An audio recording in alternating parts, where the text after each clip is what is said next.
विजय झालाय, काय आनंद आहे? सर्वप्रथम तुम्ही माझा हा जो विजय हा संगमनेर तालुक्यातील लाडक्या बहिणी असतील, माझा युवक वर्ग असेल, शेतकरी असेल, या सर्वांना समर्पित करतो। हा आनंद हा या संगमनेरच्या स्वाभिमानी जनतेने जी निवडणूक माझ्या हातात घेतली होती, ही निवडणूक जनशक्तीविरुद्ध धनशक्तीच झाली आणि त्यामध्ये सर्व जनतेने निवडणूक हातात घेतल्यामुळे मला पहिल्या दिवसापासून विश्वास होता। आमचे नेते एकनाथ शिंदे साहेब असतील, नामदार राधाकृष्ण विखे पाटील असतील, सुजयदादा असतील, शालिनीताई विखे असतील, फडणवीस साहेब असतील, अजितदादा असतील, या सर्वांच्या मार्गदर्शनाखाली ज्यावेळेस काम केलं, गेल्या काही वर्षापासून आम्ही इथं काम करत होतो। निश्चितच त्या कामाच्या माध्यमातून आम्हाला इथली दहशत थांबवायची होती।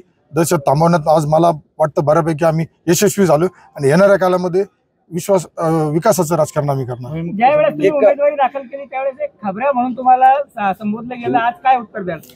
नाही, त्यांना शुभेच्छा देईल मी एवढंच बोलून, कारण खबऱ्या म्हणल्यामुळंच मी जे त्यांचं दुःख होतं या तालुक्यातील तमाम ज्या जनतेला त्यांनी गेले काही दिवस वेटीस धरलं होतं, दाबून धरलं होतं, दहशतीखाली, गुंडगिरीखाली, तर त्यांच्यासाठी मी प्रामाणिक काम केलं। आज त्या मायबाप जनतेने, या संगमनेरातील तमाम मायबाप जनतेने आज मला तुमच्या समोर एक संगमनेर तालुक्याचे सर्वांची सेवा करण्याची संधी दिली। बाळासाहेब दावा करत होते की माझा विक्रम होईल आणि मी 9व्यांदा आमदार होईल, मात्र तुम्ही त्यांचा विक्रम होऊ दिला नाही।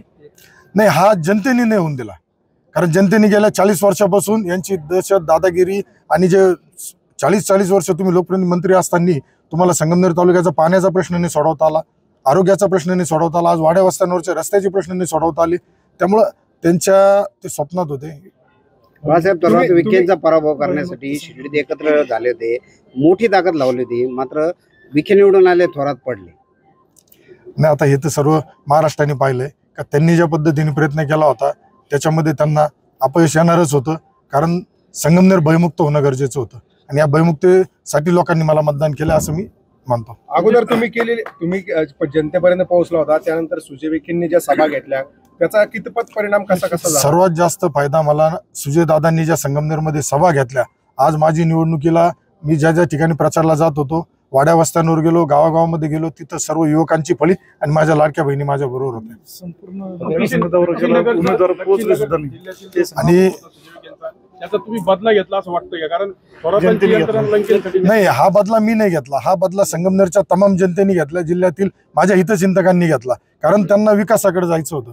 आज संगमनेरमध्ये मी उमेदवारी माझी जाहीर झाल्यानंतर, मी फॉर्म भरल्यानंतर माझ्या विरोधात 4 खासदार आले, 2 माजी मुख्यमंत्र्यांची मुलं माझ्या विरोधात आले, तरी त्यावेळेसच त्यांच्या लक्षात यायला पाहिजे होतं का ही निवडणूक जनतेने हातात घेतलेली। आणि वाड्या वस्त्यावर मी प्रत्येक ठिकाणी पोहोचलेलो असताना मला बी असं जाणवलं का या तालुक्याचा 40 वर्षाचा लोकप्रतिनिधी तिथं पोहोचला नव्हता, तर माझा पुढील 5 वर्षाचा निश्चित प्रत्येक वाडी वस्तीवर जाऊन विकास करण्याचा प्रयत्न राहील आणि संगमनेर भयमुक्त करण्याचा माझा प्रयत्न राहील। मुख्यमंत्र्यांशी काही बोलणं झालं का आपलं? काही फोन वगैरे नाही, अजून आता सगळ्यांचे आशीर्वाद घेतोय, भेटतील आता।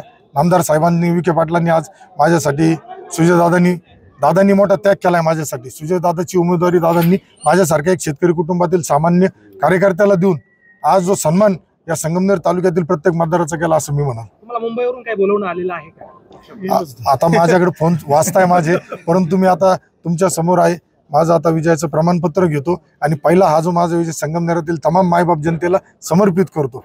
ओके, थांबा आता। एबीपी माझा, उघडा डोळे बघा नीट।